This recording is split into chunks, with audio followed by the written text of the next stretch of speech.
యేసయ్య కనుక పిలిస్తే కొందరిని పిలుస్తాడా లేక అందరినీ పిలుస్తాడా అన్నది మనం గమనించాలి. కొంతమంది అబద్ధ బోధకులు ఈ మధ్యన ఒక సభ పెట్టారనుకోండి, కొంతమందిని పేర్లు పెట్టి పిలుస్తూ ఉన్నారు. చాలామంది ఏమనుకుంటున్నారంటే, ఏంటి ఈ పేర్లు పెట్టి పిలుస్తున్నాడు, ఇది నిజమా అది అబద్ధమా అంటే, ఈ పేర్లు పెట్టి పిలిచే వాళ్ళు చెప్పే మాట ఏంటంటే, ప్రభువే పిలిచాడు కాబట్టి మేము కూడా పిలుస్తున్నాం అంటున్నారు వాళ్ళు. విషయం ఏంటంటే, ప్రభువు పిలిచాడు కరెక్టే.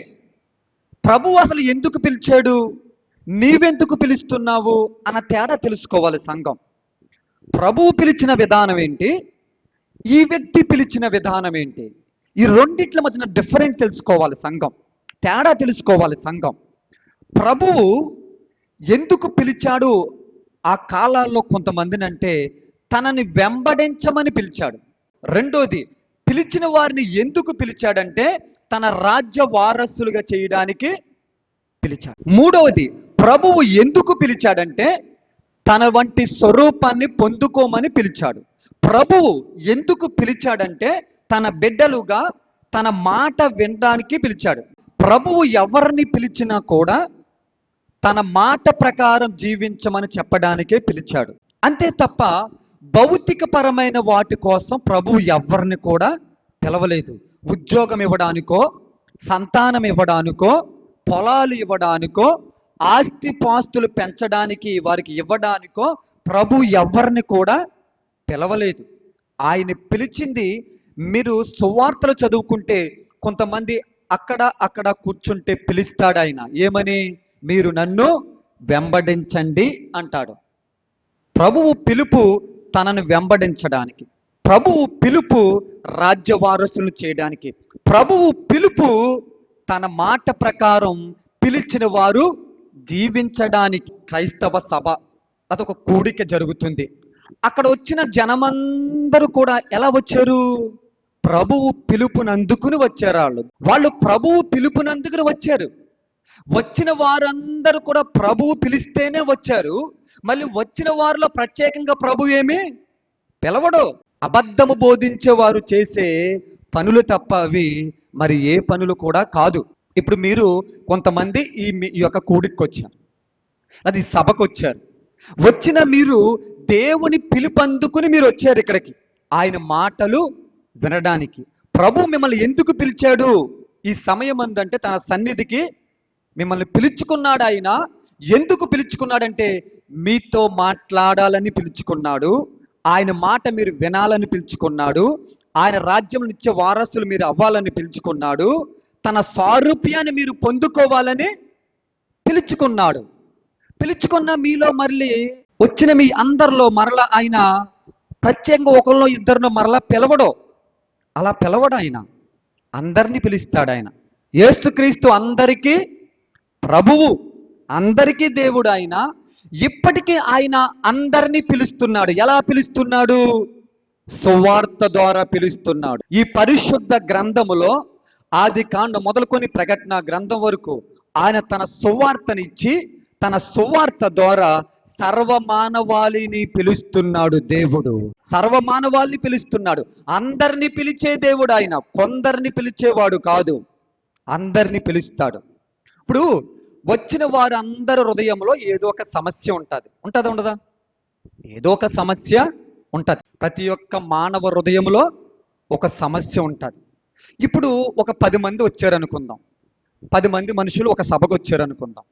వచ్చిన ఈ 10 మంది హృదయంలో కూడా ఏదో ఒక సమస్య ఉంటుంది. దీంట్లో ఒకరిని, నీకు ఉద్యోగ సమస్య ఉంది, నీకు సంతాన సమస్య ఉందని ఆ ఇద్దరినే ప్రభువు పిలుచుకోడు. ఈ అబద్ధపు బోధ చేసేవాడు వారిని ఎంపిక చేసుకుని పిలుచుకుంటాడేమో కానీ ప్రభువు ఈ 10 మందిని పిలుచుకున్నాడు. రెండవదిగా ఈ అబద్ధాన్ని బోధించేవాడు ఆ ఇద్దరిని ఎంపిక చేసుకున్నాడేమో కానీ ప్రభువు వచ్చిన ఆ 10 మందిని కూడా ఎంపిక చేసుకున్నాడు. ఈ అబద్ధాన్ని బోధించేవాడు వారి ఇద్దరు హృదయములో ఒక ప్రాబ్లములు ఉన్నట్టు అబద్ధంగా పిలవచ్చేమో కానీ ప్రభుకి వచ్చిన ఆ 10 మంది హృదయాలు తెలుసు. ఆ హృదయంలో ఉన్న సమస్య మొత్తం తెలుసు. ఆ చిత్త ప్రకారము, ఆయన చిత్త ప్రకారము ఆ సమస్యను ఎలా తీయాలో కూడా ఆయనకి తెలుసు. ఆయన అందరి సమస్యలను కూడా తీసివేసే దేవుడు. ఆయన లెక్క ఏంటంటే, ఆయన పిలుచుకున్న వారు ఎలా ఉండాలని యేసయ్య ఆలోచిస్తున్నాడంటే, షడ్రకు, మేషకు, అబేద్నెగో వీరు వలె ఉండాలి అందరూ అని. ఎలాగంటే వీళ్ళు భౌతికపరమైన వాటిని కోరుకోలేదు. అగ్నిగుండంలో రాజు వారిని వేసినప్పుడు ఈ అగ్నిగుండంలోంచి రక్షించిన యేసు మా దేవుడే, రక్షించకపోయిన యేసు మా దేవుడే అన్నారు. దేవుడు తను పిలుచుకున్నది ఏంటంటే ఈ స్థాయికి ఎదగాలని పిలుచుకున్నాడు, భౌతికపరమైన వాటి కోసం కాదు.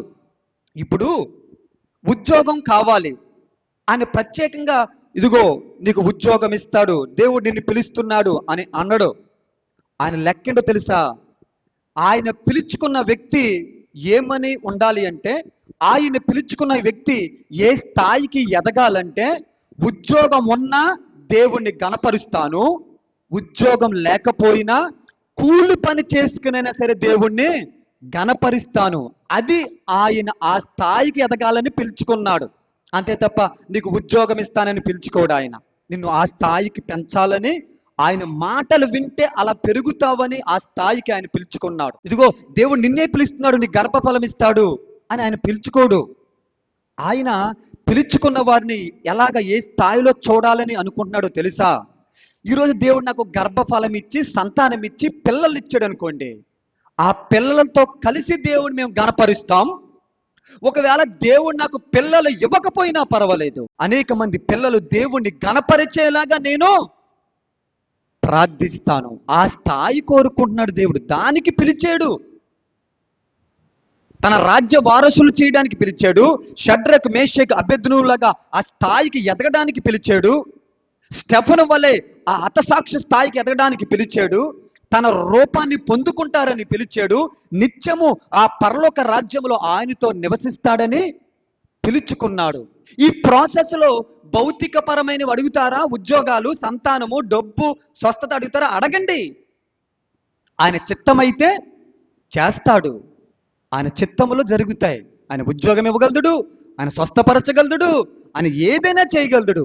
ఆయన చిత్తమై ఉంటుంది. కానీ వాటి కోసమే మాత్రమే పిలుచుకోడు అని ఈ అబద్ధ ప్రవక్తలు ఏం చేస్తారంటే, వాటి కోసమే నిన్ను పిలుస్తున్నాడు. దేవుడు ఏం చెప్తున్నాడు అంటే, అబద్ధము బోధించే వారిని, అబద్ధము ప్రకటించే వారిని, అబద్ధ ప్రవచనాలు ప్రవచించే వారిని మీరు నాకు తెలియదు అన్నాడు ఆయన. మీరు నాకు తెలియదు. వీళ్ళు ఏమంటున్నారంటే, నీ నామాన్ని మేము ప్రవచించాం, నీ నామాన్ని మేము దెయ్యాలు ఎలగొట్టాం, నీ నామాన్ని మేము అనేకులు పేరు పెట్టి పిలిచాం, నీ నామాన్ని మేము అనేకమైన అద్భుత సూచన స్వస్థ కార్యాలు చేసాము, మేము తెలియదా ప్రభువు నీకు అన్నారు.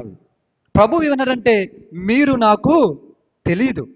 అబద్ధ ప్రవక్తలతో దేవుడు చెప్తున్న మాట ఏంటంటే, అబద్ధ ప్రవక్తలైన వారు ఎవరైనా, అబద్ధాన్ని బోధించే వారు ఎవరైనా మీరు నాకు తెలియదు అన్నాడు. అంటే అబద్ధము ప్రకటించేవారు, అబద్ధము బోధించేవారంట యేసయ్యకు తెలియదంట. చాలా మంది ఏమనుకున్నారంటే, మరి అలాగైతే పాస్టర్ గారు వాళ్ళు చాలా పెద్ద సంఘం ఉంది కదండి, వాళ్ళు చాలా బోధ చేస్తున్నారు కదండి, వాళ్ళని చాలా మంది వెంబడిస్తున్నారు కదండి అంటే, సంఘానికి తెలిసేమో కానీ వారు, సమాజానికి తెలిసేమో కానీ, లోకంలో ఉన్న వారందరికీ వారు తెలిసేమో కానీ, యేసయ్య అంటున్నాడు మీరు నాకు తెలియదు. అబద్ధ ప్రవచనాలు ప్రవచించేవారులారా, అబద్ధము బోధించేవారులారా, అబద్ధ బోధలు చేసేవారులారా, మీరు నాకు తెలియదని స్వయంగా యేసయ్య చెప్తా ఉన్నాడు.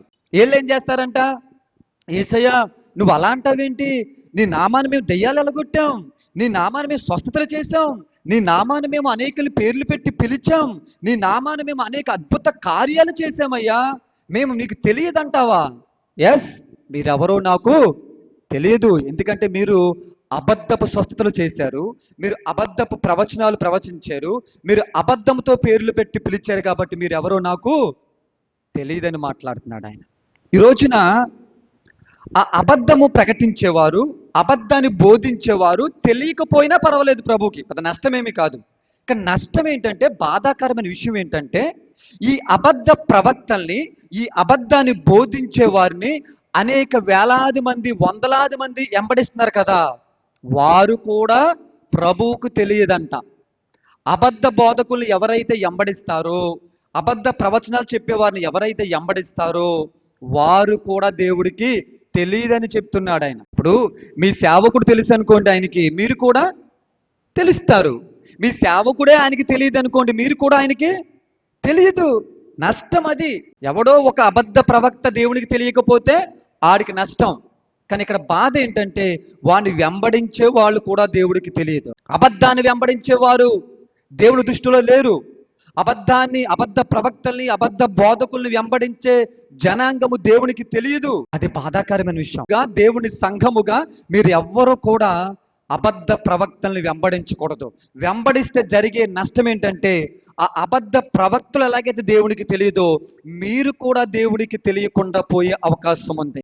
సత్యమును అనుసరించే వారే సత్య దేవునికి ఎరుక అనగా తెలుసు అని అర్థం.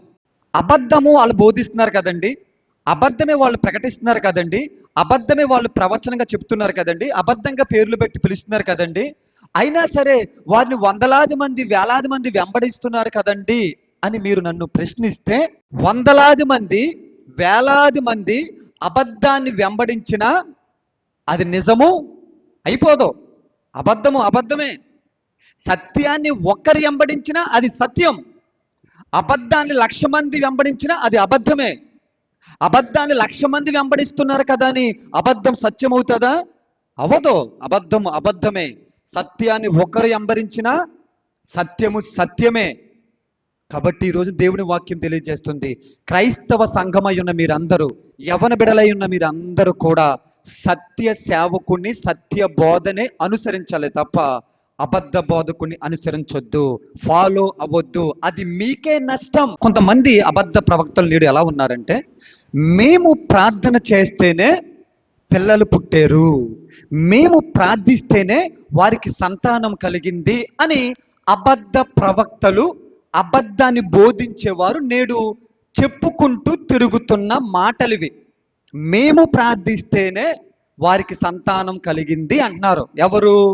అబద్ధ ప్రవక్తలు, అబద్ధాన్ని బోధించేవారు.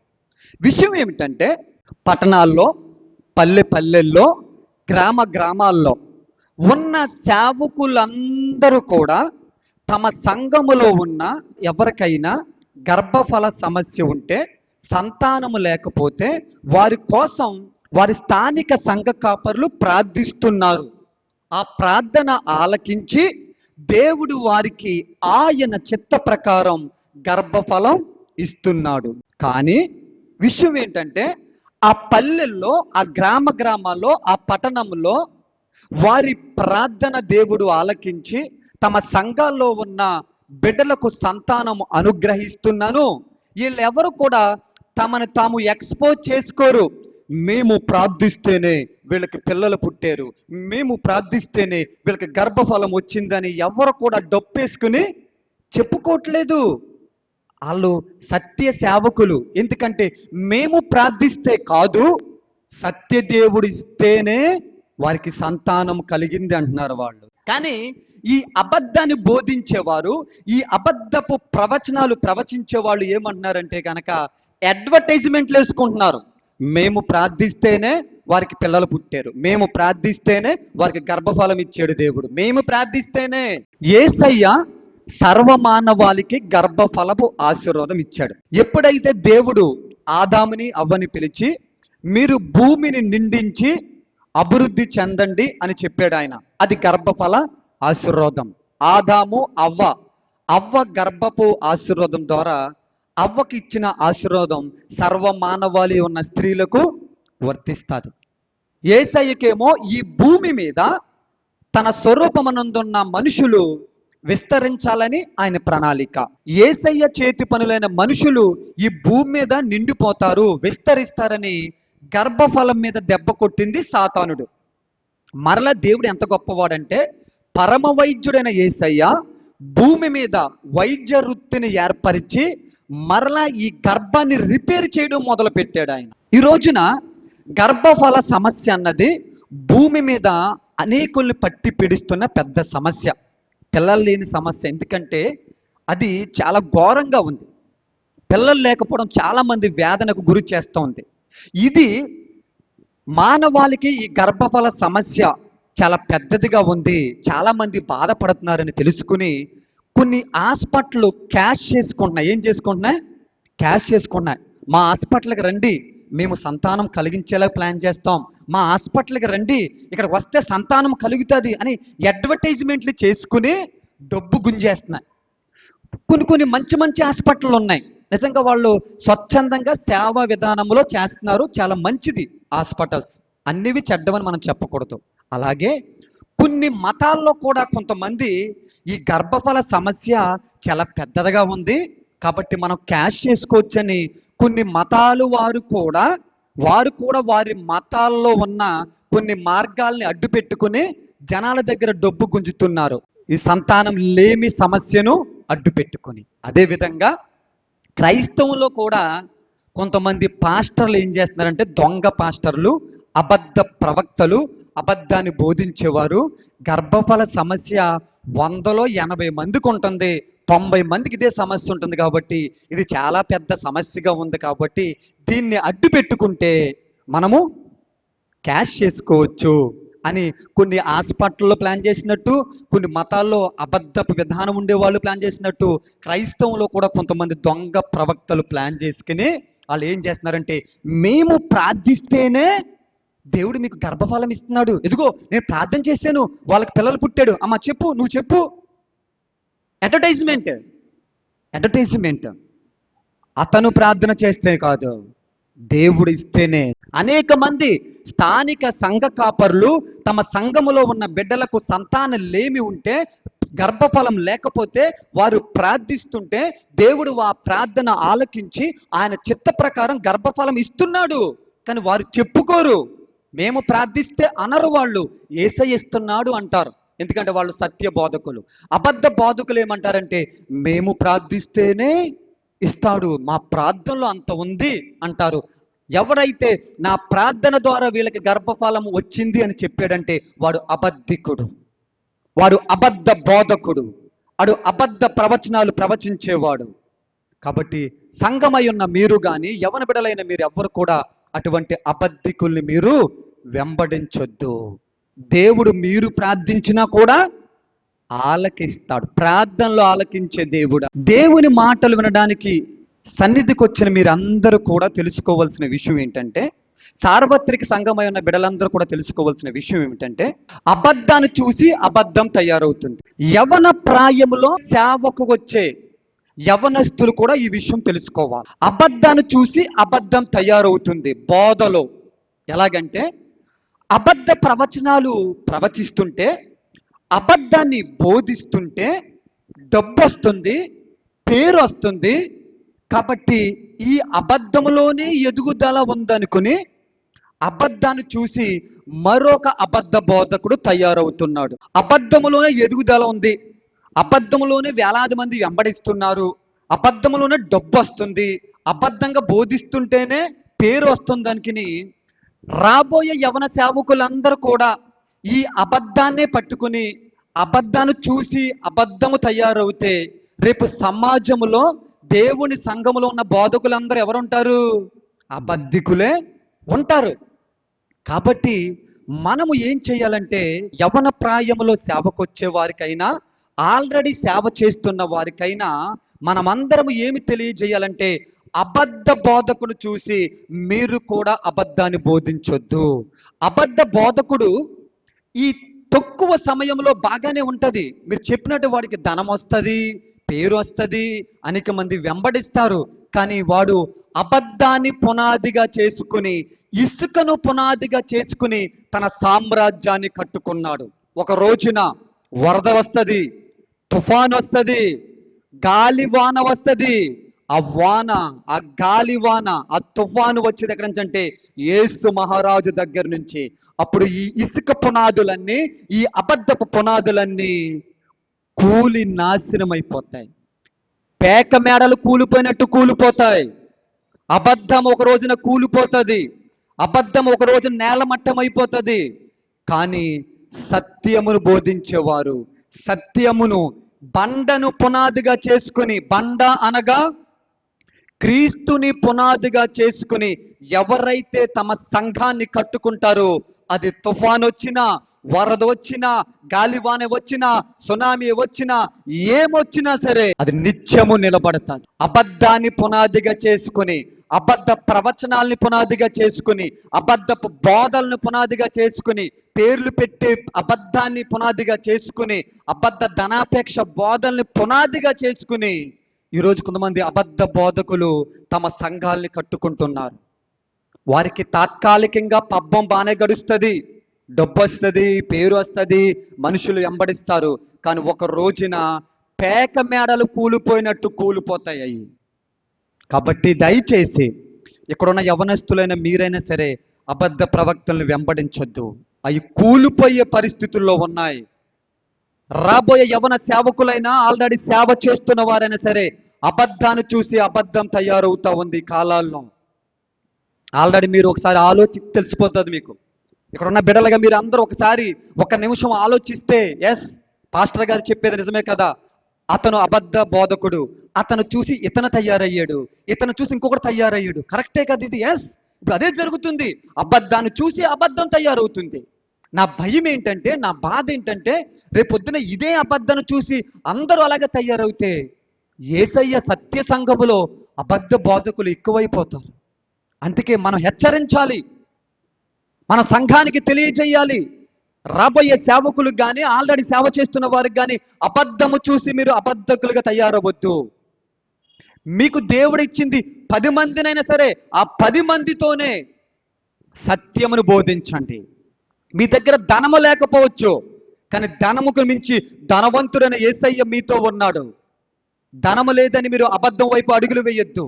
అబద్ధాన్ని బోధిస్తే డబ్బు వస్తుందని అబద్ధాన్ని ఎంపిక చేసుకోవద్దు. ధనమే లేకపోయినా, జనమే మీతో లేకపోయినా, మీరు సత్య దేవుణ్ణి, క్రీస్తునే పునాదిగా చేసుకుని సత్యాన్నే బోధించండి, కానీ అబద్ధాన్ని బోధించొద్దు. Yes, correct. మీరు చెప్పినట్టు అబద్ధాన్ని బోధిస్తుంటే, అబద్ధ ప్రవచనాలు ప్రవచిస్తుంటే వేలాది మంది వెంబడిస్తున్నారు, పేరు వస్తుంది, డబ్బు వస్తుంది. కానీ విషయం ఏంటంటే అది ఒక రోజున కూలిపోతుంది. పేక మెడలు కూలిపోయినట్టు కూలిపోతుంది. ప్రభు ఉమ్మేస్తే ఆ ఉమ్ములో కొట్టుకుపోతాయి. కానీ 10 మంది అయినా, 5గురు ఉన్నా, 40 మంది ఉన్నా, 100 మంది ఉన్నా, దేవుడు నీకు అప్పగించిన జనాంగముతోనే ఏ స్థితిలో ఉంచవో ఆ స్థితిలోనే నువ్వు సత్యాన్ని బోధిస్తూ నమ్మకంగా ఉండు. శ్రమలు వచ్చినా, ఎవరు నిన్ను పట్టించుకోకపోయినా, ధనమే లేకపోయినా, యేసయ్యను నమ్మకంగా నువ్వు నమ్మి సేవ చేస్తే ఒక రోజున దేవుడు కిరీటం ఇస్తాడు.